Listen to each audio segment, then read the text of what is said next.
So what if you could build a business that's not just profitable, but actually helps bridge some of the world's cultural divides? And what if you could do it using AI technology that's, well, it's available right now? That's exactly what we're going to break down in this explainer. A blueprint for a company that combines tech, language, and a whole lot of creativity to tap into a massive global demand. Yeah, this quote, it just perfectly captures the whole idea, doesn't it? It's not just about swapping words, it's about making a story truly felt, no matter where you are in the world. It's all about that genuine connection. But as beautiful as that vision is, it immediately slams into a pretty big wall. And that really is the million-dollar question, isn't it?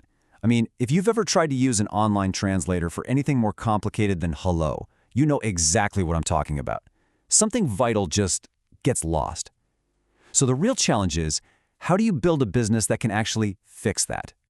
Well, the answer, and honestly, the entire business opportunity, is all about going deeper. We have to get past just the words on a page or the sounds in a recording. It all starts when you realize we're talking about two totally different things. Okay, so first up, you've got your basic content translation. This is the foundation, the part we all know. It's the straightforward, literal conversion from language A to language B. And let's be honest, AI tools are getting scary good at this. But, and this is a big but, it's only half the picture. All right, now here's where it gets really interesting. The next layer is cultural adaptation. This is where the magic happens. This is where all the value is. It's about asking the tough questions. Hey, is this joke actually funny in this culture? Or does this reference mean anything to them? Will this example connect, or is it just going to leave people scratching their heads? See, this is about making sure the feeling makes the journey, not just the words. So let's break it down, side by side. Translation, that's word for word. It's a literal conversion, just transmitting information. But cultural adaptation, that's meaning for meaning. It's all about creating that contextual resonance to actually evoke a feeling. You could say one is a science, the other is an art. And a business that can master both, that's a game changer. So here's the key takeaway, the secret sauce, if you will. The solution is not AI or humans, it's AI plus humans. It's a hybrid model. You let the AI do all the heavy lifting, churning out that first draft, and then you bring in the human experts for that final, crucial polish, that cultural refinement that makes the content truly connect. Okay, so we've got a powerful model, but why now? What makes this a golden opportunity right this second? Because, having a great idea is one thing, but having perfect timing, that's everything. And trust me, the timing for this is pretty much perfect. It really is like a perfect storm, and there are three big things driving it. First, you've got this insane global demand. Creators, businesses, everyone wants to reach new markets. Second, AI has crashed the cost and time it takes to do the basic translation. And third, and this one's huge, audiences are smarter now. They demand quality. They can sniff out a bad robotic translation a mile away, and they will tune out. Now, I know what you might be thinking. Isn't this market already super crowded? And yeah, for the big language pairs like English to Spanish, you're right, it is. But that's not where the real opportunity is. The biggest opening is in all the places that everyone else is ignoring. I'm talking about focusing on less common language pairs. Think Swahili to Arabic, or Portuguese to Swahili. Or what about the hundreds of regional languages all across Africa and Asia? These are massive markets with huge, hungry audiences that are totally underserved. You could become the go-to expert there with almost no competition. All right, so the why and the what are clear. The opportunity is massive, but how do you actually do it? Let's get down to brass tacks. We're going to walk through a practical blueprint for getting a business like this started. It really breaks down into 4 main steps. Step 1, identify your niche. Pick a language pair or a region that you really get, something you know inside and out. Step 2, set up your tech stack. This is just combining existing AI tools with a solid network of human editors.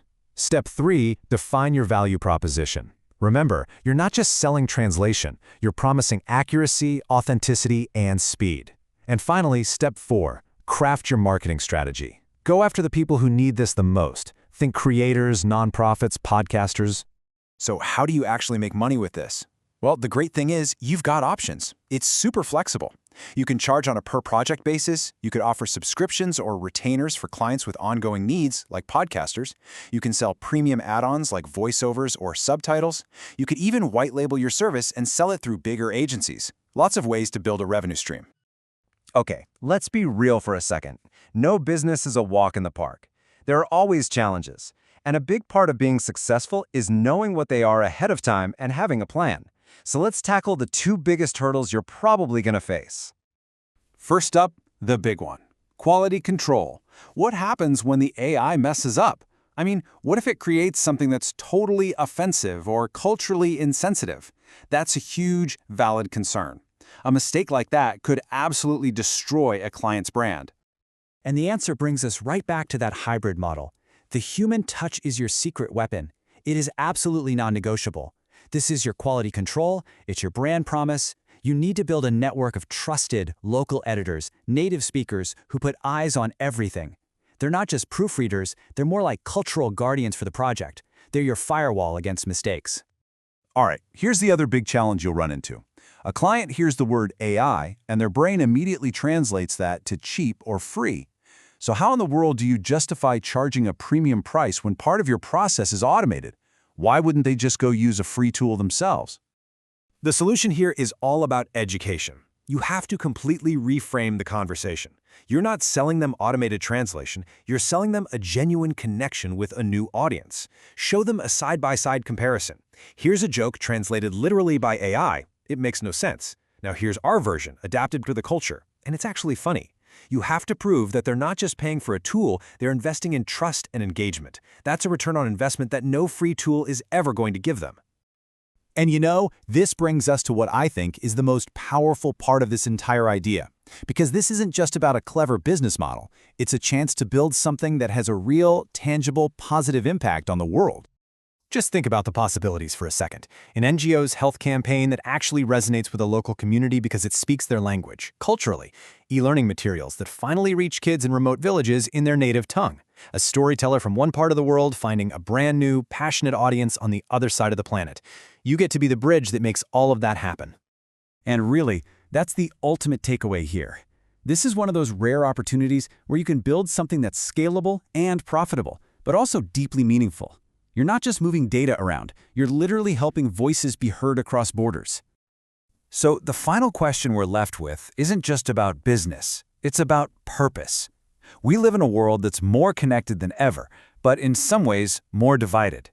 This model, it's a real way to build bridges. So the only question left is, what voice, what story will you help the world hear?